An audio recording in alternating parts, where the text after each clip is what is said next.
Hello students, welcome to Affairscloud. My name is Vikas. So friends, we have an application by the name Careers Cloud which you can go and download through the Play Store. And once you have downloaded, you can log in with your Gmail ID. And why I am suggesting you this application, because this is the one-stop solution for all the current affairs. This is the best of the best application and the platform where you can enhance your learning through help.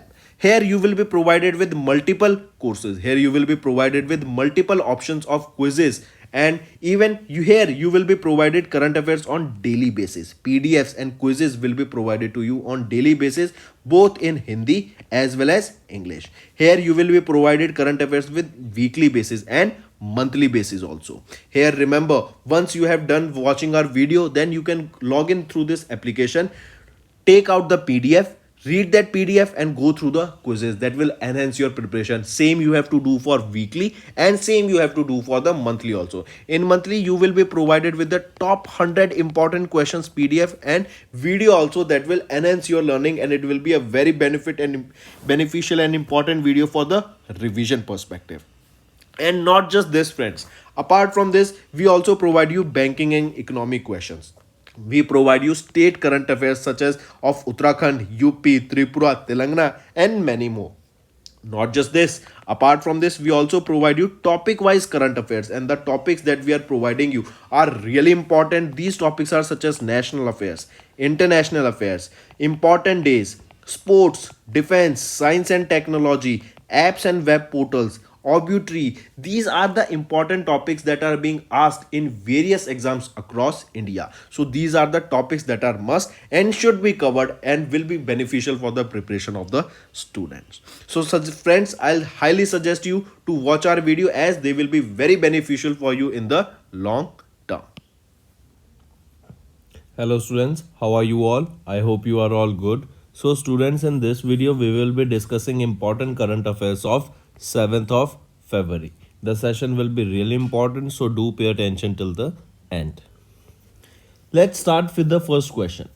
India and France has recently signed an agreement for cooperation under a trilateral framework with which country? So remember, recently it was India, France, along with United Arab Emirates, that is your UAE. They together recently have announced an ambitious roadmap for cooperation in various fields such as defense sector. Means these three countries will be working together on defense sector, energy sector, that means we'll be working on renewable sources of energy, then technology also. And we know technology plays a very important role in today's generation, and it is only a source from which we can decide the change in geopolitics also.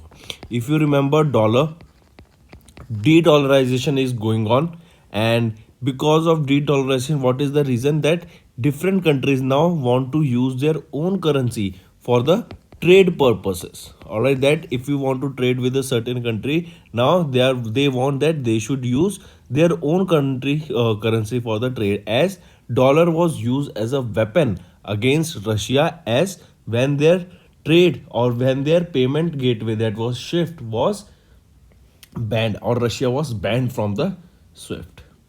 So coming back, remember, if we talk about this framework, it was India, France and United Arab Emirates that have signed this framework. A number of trilateral events will be organized to assist the effort during the G20 presidency of India. And if we talk about this, India is having this G20 presidency from 1st of December in 2023 to 30th of November. Oh, sorry, it is from 1st of December 2022 to 30th of November 2023. And what is the theme that was launched by Prime Minister Narendra Modi? It was Vasudev Kutumbakam. All right, it will be based on this theme. Next, one more thing you have to remember for COP28. Who will be hosting this 28th session of the Conference of Parties to the United Nations Framework Convention on Climate Change? This will be hosted by United Arab Emirates, and it will be in the year 2023 that this 28th session of the Conference of Party will be hosted by UAE.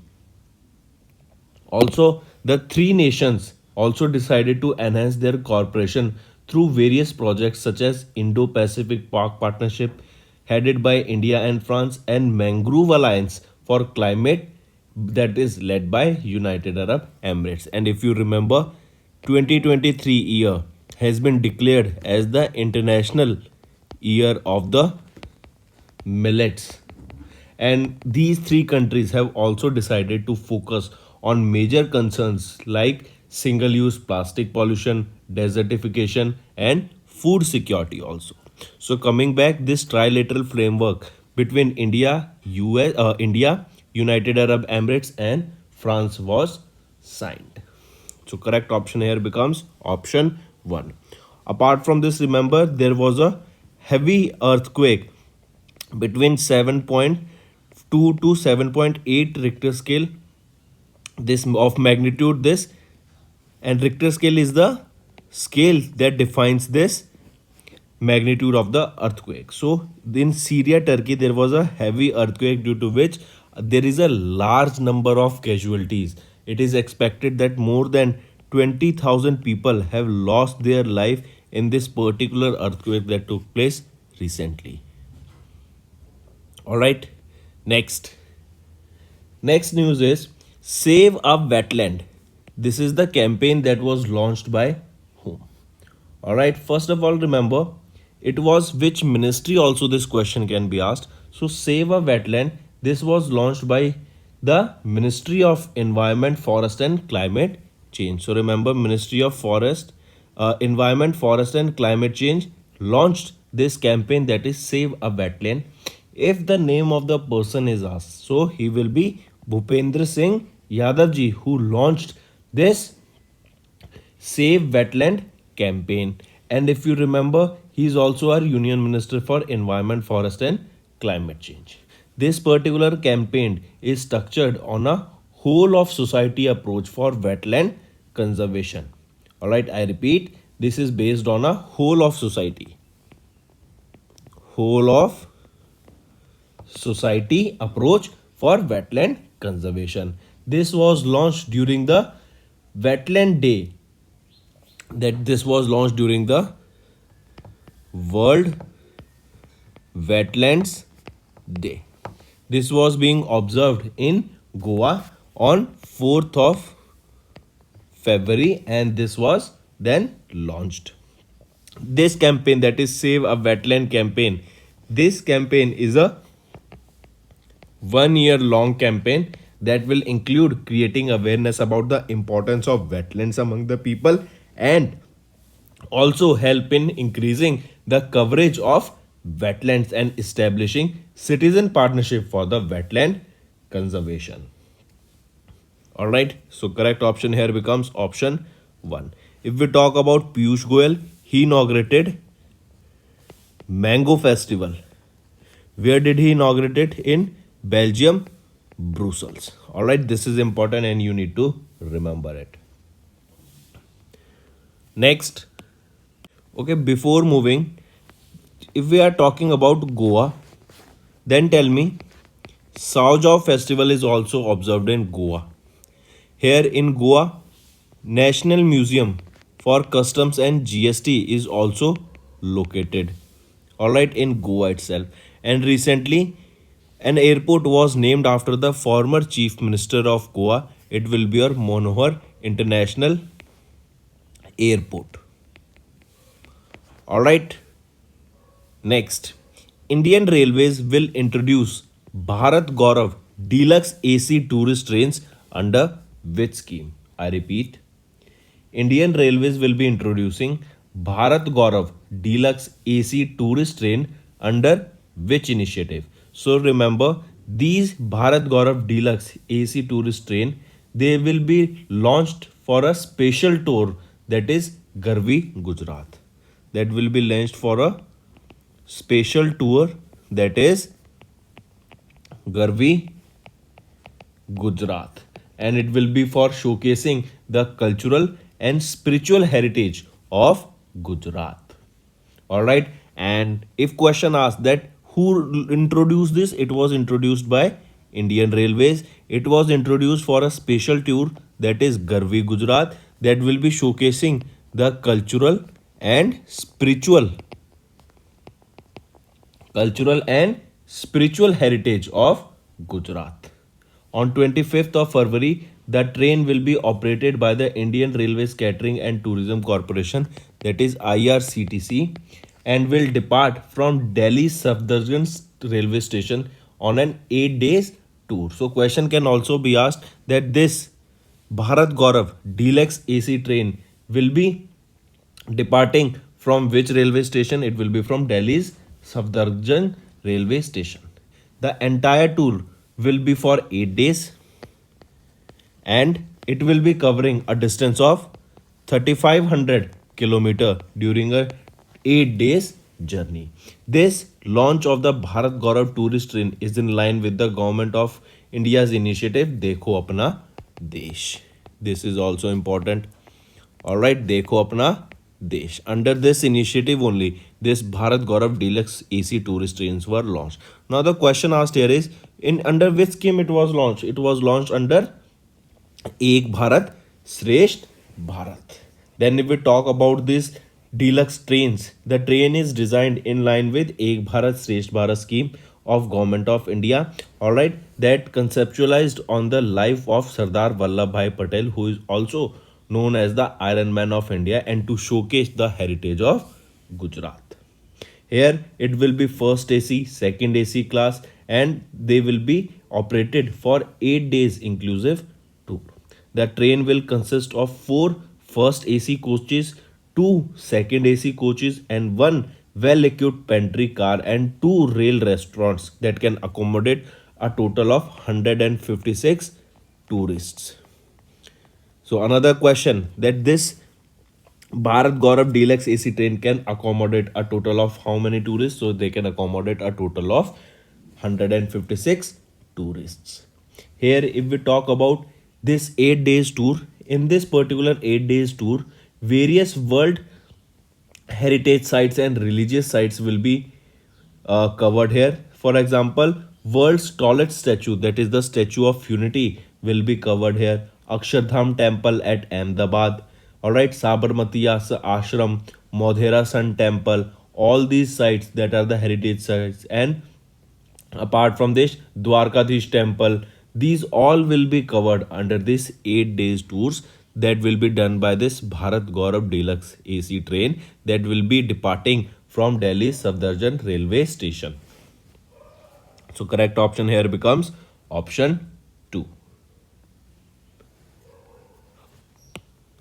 Also, if you want to purchase the ticket for this train, you can also go for an EMI option, that is your equity monthly installment, and for this IRCTC has tied up with various payment gateways to provide this EMI facility for the customers. Next, Indian Fertilizer Company recently signed a memorandum of understanding with which group for 1.7 metric ton import of soil nutrients? I repeat, recently, which Indian fertilizer company signed a memorandum of understanding for 1.7 metric ton import of soil nutrients? It will be your which company? It will be your OCP group, that is a Moroccan state owned fertilizer producer. Alright, so remember 4 Indian based fertilizer companies: the state run National Fertilizer Limited, the private Chambal Fertilizer and Chemicals Limited, and Rashtriya Chemicals and Fertilizers Limited, and your Pradeep Phosphates Limited. These 4 Indian based fertilizer companies, they recently signed a memorandum of understanding with a Moroccan state owned fertilizer producer, that is your OCP group, and they will be providing 1.75 metric ton of phosphorus and potassium fertilizers from Rabat, Morocco. Alright, so we can say India will be importing 1.75 tons of 1.75 metric tons of phosphorus and potassium fertilizers at Rabat, Morocco. All right. And if you know, during war, when the war started, Russia, Ukraine, these are the countries that also export fertilizer and urea to various parts of the world, that is to different countries. And because of the ongoing war, the export of these urea to different parts of the world were also halted, and there was problem, due to which now countries are looking for alternative options for this urea and fertilizers, because these are the important part that we are required. For example, humans required food to eat, right? So similarly, plants also required, or the soil also required certain nutrients that will help the crops to grow further. Here, this 1.7 metric ton of urea will be supplied in the next 12 months after India entered a strategic partnership with the group. Apart from this, Senegal, Jordan, Israel, Oman, Russia, Canada, and Saudi Arabia, these are among other nations with which India is negotiating to acquire the supply of non urea fertilizers like DAP, nitrogen, phosphorus, and potassium. Also, India imports about half of its DAP needs from these countries just mentioned here. According to Dr. Mansukh Mandviya, who is our Minister of Chemicals and Fertilizers, India will be a global marketplace for fertilizers in the next 2 years. In September, Coromandel International Chambal Fertilizer and India Potash Limited also signed a memorandum of understanding with a Canada based company for the import of potash. All right, so coming back, Indian fertilizer, or we can say four Indian fertilizer companies recently signed a memorandum of understanding with which group for the import of 1.75 metric ton of soil nutrients. It will be your OCP group. Next, IEA, that is your International Energy Agency, report states that India's LIFE initiative can save up to how much amount by 2030. First of all, you should remember the full form of IEA, that is your International Energy Agency. What is the full form of this LIFE initiative? What is this LIFE initiative? What is the full form? It is the lifestyle for environment. All right, if we talk about this initiative, what is we are talking about here? How can we save this large amount of money? First of all, as the name suggests, life, what is the full form here? Lifestyle for the environment. Indian Prime Minister Narendra Modi has introduced this lifestyle for environment, and it was launched during the COP 26. Who launched it? Narendra Modi launched it. All right, and this was where this COP 26 was held, where this life initiative was launched. It was launched in Glasgow, that is in Scotland, United Kingdom. All right, also, why they was it launched? It was launched to promote the adoption of various sustainable lifestyles in India and around the world in order to address the concern of environmental degradation and climate change. All right, so this is your life initiative. Here it was found that India is the largest national market for renewable energy in the world. Currently, 10% more efficient, more energy efficient than the global and the G20 nations average. According to IEA, the G20, which represents roughly 80% of the GDP, 75% of the global trade, and 60% of the world population, it stated that if we are following this life initiative that was launched by Prime Minister Narendra Modi during COP 26 in Glasgow, Scotland, then the earth or all the nations together can save up to $440 billion by the year 2030. All right. Then here this International Energy Agency categorizes this life initiative into two majors or two categories. One is your behavioral change and second is your sustainable and efficient consumer choices. That is how behavioral change, that is in the long term, the behavior will affect, and it will be a very important reason to save our environment and follow the sustainable development goals. And second is your sustainable and efficient consumer choices. That means the product they are using, the product they are buying from the market, it should be dependent on the sustainable, and they should not buy the product that is not a sustainable product, or they should not opt for some services or a project or a business which is not sustainable. Also, all this work that we are doing to make earth a sustainable earth, or all the projects that we are doing, all the business to be following the sustainable development goal, the basic reason is to limit the temperature increase to 1.5 degrees Celsius, all right, and to reduce the amount of carbon dioxide into the atmosphere, so that the by 2050s we can achieve, or by 2070s India can achieve a target of carbon neutrality. If you remember, carbon neutral, India plans on becoming carbon neutral by 2070. Kerala is planning to become carbon neutral by 2050, and they are planning to become 100%, or they are planning to switch to 100% renewable energy by 2040. All right, so coming back, friends, a report was released by IEA that stated that Life Initiative can save up to how much amount by 2030? $440 billion by 2030. This Life Initiative, that is your, what is the full form? Lifestyle for the Environment. It was launched by Prime Minister Narendra Modi during COP26 in 2021. And where was this COP26 held? It was held in Glasgow, Scotland.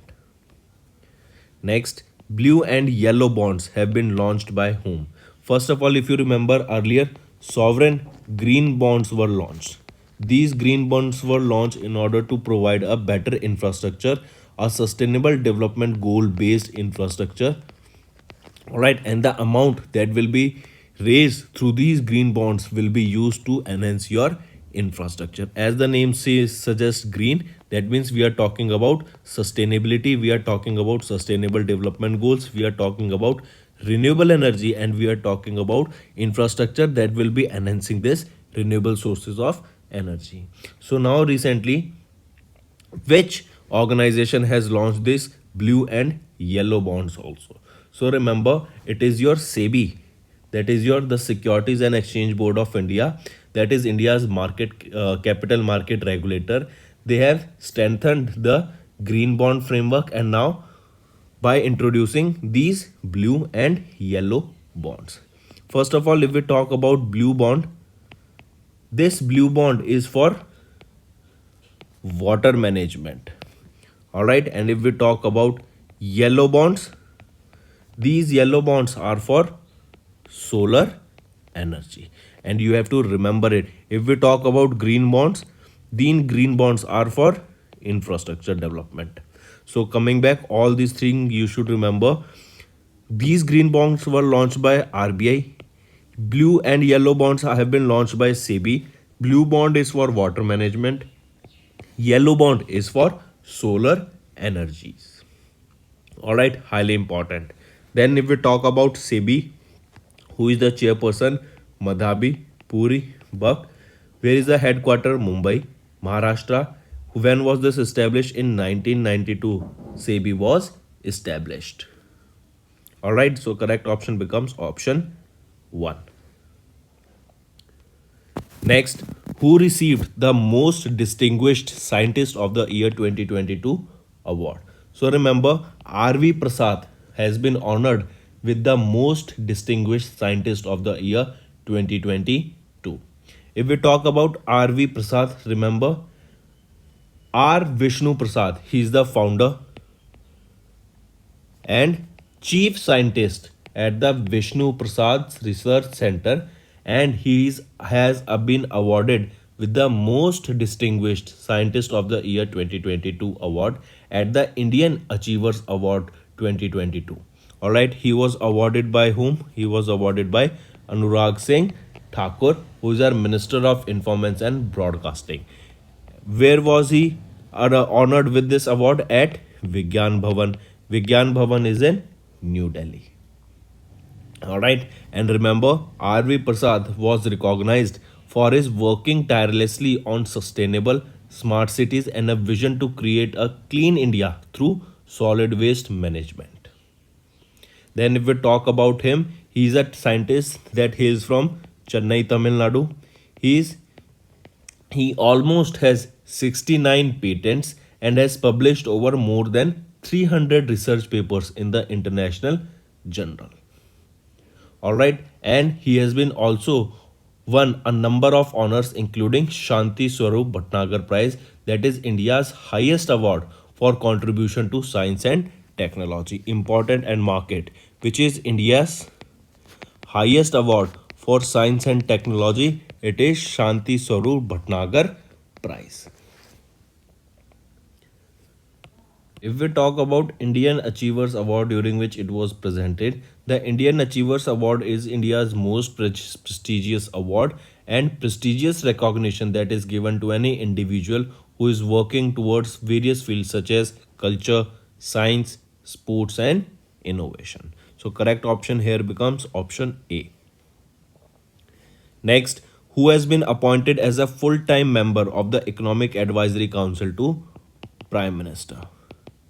Tell me, who has been appointed as the full-time member to the Economic Advisory Council to the Prime Minister? She is Shamika Ravi.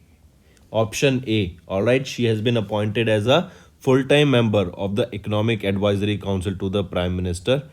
She is currently a non-resident senior fellow of the Government Studies program at the Brookings Institute in Washington, D.C., USA.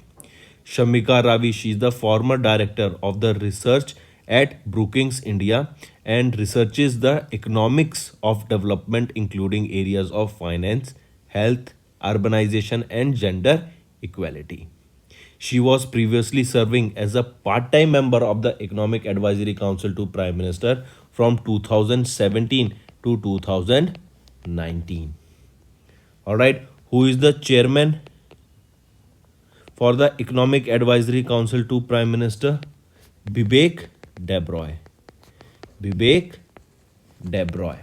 All right, highly important. Remember this. So, Shamika Ravi has been appointed as a full-time member of the Economic Advisory Council to Prime Minister. Next is BARC. What is BARC first of all, and where is the headquarter of BARC? BARC is Bhabha Atomic Research Center and the headquarter of this is in Maharashtra. BARC. Alright, where is the headquarter? It is in Mumbai, Maharashtra. So remember recently Indian High Temperature Reactor IHTR and Indian Molten Salt Breeder Reactor, the noted thorium technologies of Bhabha Atomic Research Center and a premier multidisciplinary nuclear research center of India under the Department of Atomic Energy can deliver clean energy. What we are talking about, it got little bit confusing. I know, I understand, but you need to remember that if it is asked about clean energy, that which is the Indian reactor that is delivering the clean energy, and here hydrogen is playing one of the important role in transition of India's green energy transition. So remember, if we are talking about clean energy, it is Bhabha Atomic Research Center, that is the thorium reactor of this Bhabha Atomic Research Center that will be delivering clean energy to in India. Apart from coal, thorium is the only abundant energy source in India, and at present BARC is working on several technologies for using thorium for their clean energy purpose. At IHTR, that is at Indian High Temperature Reactor, this is designed to produce heat, and this heat in turn will produce hydrogen through the sulfur iodine method. If we talk here, a mixture of uranium 233 dioxide and thorium dioxide is used here, and then here hydrogen is generated that acts as a fuel. We have also discussed multiple times about green hydrogen also, that green hydrogen when it is burned, it does not release any carbon into the atmosphere, and it is one of the promising fuel for the future. So BARC of Mumbai, Maharashtra is can deliver clean hydrogen energy. All right, clean energy, that is green hydrogen. who is the director of BARC, Dr. Ajit Kumar Mohanty ji, and the headquarters is in Mumbai, Maharashtra. Next, name the ESA's Jupiter Icy Moon Explorer to be launched in April 2023. The name of this European Space Agency's Jupiter Icy Moon Explorer to be launched in April 2023 is your JUICE. Alright, it is your JUICE. What does JUICE stands for? What is the full form here? Jupiter Icy, that is Jupiter Icy Moons Explorer. Alright, Jupiter Icy Moons Explorer. This is your JUICE mission that aims to explore the Jupiter and the three largest natural satellites of Jupiter, that is Ganymede, Callisto, and Europa. To explore all these moons as well as Jupiter, a mission was launched that was JUICE, that was full form of JUICE is Jupiter Icy Moons Explorer. It was launched by whom? European Space Agency, and it is expected to be launched in April 2023. All right, that means in this month of this year of April it will be launched. This JUICE mission will also be the last European Space Agency's mission to launch on an Ariane 5 from ESA's spaceport in Kourou. This mission will characterize the moons of Jupiter as both planetary objects and possible habitats for future colonization. Also remember, JUICE will be the first spacecraft that is ever built to orbit a natural satellite other than the Earth's moon. Another news about Jupiter is that recently 12 new moons of Jupiter were discovered. Earlier it was 80 moons of Jupiter, but now after these 12 new moons discovery, the total has become 92. Alright, and Jupiter became the planet with the most number of moons, overtaking Saturn. Saturn earlier was supposed to have the maximum number of moons and the total was 83 and Jupiter was at 80. But now after the discovery of 12 new moons, the total of Jupiter's moon is 92. So this question can be asked, which planet in our solar system is having the maximum moons? It is Jupiter. Next, which Indian won the gold in the men's high jump in the New Balance Indoor Grand Prix for 2023? Who he will be? Tejaswini Shankar. Alright, Indian high jumper and Commonwealth Games 2022 bronze medalist Tejaswin Shankar. Alright, not Vinny, Tejaswin Shankar has won the gold medal in the men's high jump event with a leap of 2.26 meters at the New Balance Indoor Grand Prix, that is a World Athletic Tour that is held in Boston, United States of America. Alright, so during this men's high jump event, that is for 2022 New Balance Indoor Grand Prix, that is a World Athletic Indoor Tour Gold Series event that was held in Boston, United States of America, Tejaswin Shankar has won the gold medal in this men's high jump. Alright, highly important. Next, which former Pakistan president has recently passed away? So remember, Pervez Musharraf has recently passed away. He was the former president of Pakistan from 2001 to 2008, and recently, remember, he passed away at the age of 79 in Dubai, UAE. Alright, Pervez Musharraf was born in 1943 in Delhi, British, now known as New Delhi. Pervez Musharraf was known as the architect of 1999 conflict that held in Kargil. Then, during the 1947 partition of India and Pakistan, he moved to Pakistan to Karachi, from Delhi to Karachi. Then, in 1964, he joined the army, graduated from the Army Command and Staff College. He also fought in the Indo-Pakistan War of 1965 as a second lieutenant, and between 1966 to 1972, he was initially promoted to the army captain and then major. All right. He has also published his autobiography that was In the Life of Fire, a Memoir, and it was in 2006 when his autobiography was posted or published. All right. So remember, Parvez Musharraf has recently passed away. Next, International Day of Zero Tolerance for Female Genital Mutilation is observed on dash. So, International Day of Zero Tolerance for Female Genital Mutilation is observed on 6th of February. It is to combat the horrific practices of female genital mutilation.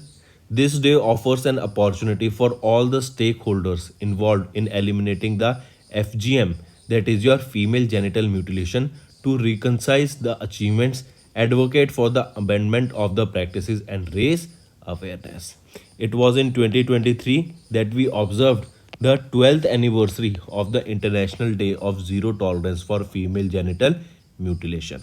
The theme that you need to remember here is partnership with men and boys to transform social and gender norms to end FGM, that is your female genital mutilation. I repeat, the theme that you need to remember for 2023 is partnership with men and boys to transform social and gender norms to end FGM. All right. Next, which project recently received in principle approval from Railways Ministry? So it is your Pune Nasik high speed rail project has received in principle approval from Railway Ministry. All right. And this project has been worked since 2020. Devendra Fadnavis, the Deputy Chief Minister of Maharashtra, also announced the Ministry of Railways has given the in principle approval for the Pune Nasik high speed rail project. The officials from Maharashtra and the Railway Ministry will make a technical appraisal of the project and then take the proposal to the Union Cabinet for approval. This high speed rail between Pune and Nasik will boost the development and provide seamless connectivity to the industrial zones of both cities. So it was Pune Nasik high speed rail project. All right, highly important, friends. Then, friends, these were your important current affairs. Now, let's move to the important homework part. First question, which institution will be provided a grant of 242 crore rupees to undertake research on lab grown diamonds? Second, Dholavira, which was seen in the news, is located in which state or union territory? Third, Webcos, that is an engineering consultancy and construction service firm under which union ministry? So friends, these are your three homework questions. I hope you have understood the assignment. All you have to do now is like this video, comment below and let us know what are your views on such sessions. If you are enjoying this session, then let us know in the comment section. It will be very motivating for us. So also friends, if you want to watch more of our videos, then on YouTube you can search current affairs by Vikas Rana and you will be able to find multiple current affairs videos that are provided by us that will be helping you to enhance your preparation. And if you want to attempt quiz, then you can go to the Affairscloud mobile application by downloading it through the Play Store, or you can visit the website also where you can log in and watch our various courses that provide us with the facility of this quiz. So that's all for the day, friends. Thank you and have a nice day. That's all for the day, friends. I hope you enjoyed the session, and you can follow us on the YouTube channel, as well as apart from YouTube channel, you can go and follow us at Affairscloud Telegram channel. And if you have any queries related to the content or the of courses offered to you or the payment which you did on the application, you can contact us on the number provided, that is 7677333862. Apart from this, friends, you can follow us on the Facebook as well as on Instagram handle, that is Affairscloud_official. In the end, friends, if you use a code that is Vikas10, you will be getting an additional extra 10% discount by using this code Vikas10. Also, if you have any problem regarding the course purchase, any problem regarding to our application, you can contact us on the mobile number that is 9677333862. And if you want to mail us, you can also mail us on support@affairscloud.com, and I assure you that our representative from us will be contacting you soon and resolving your issue.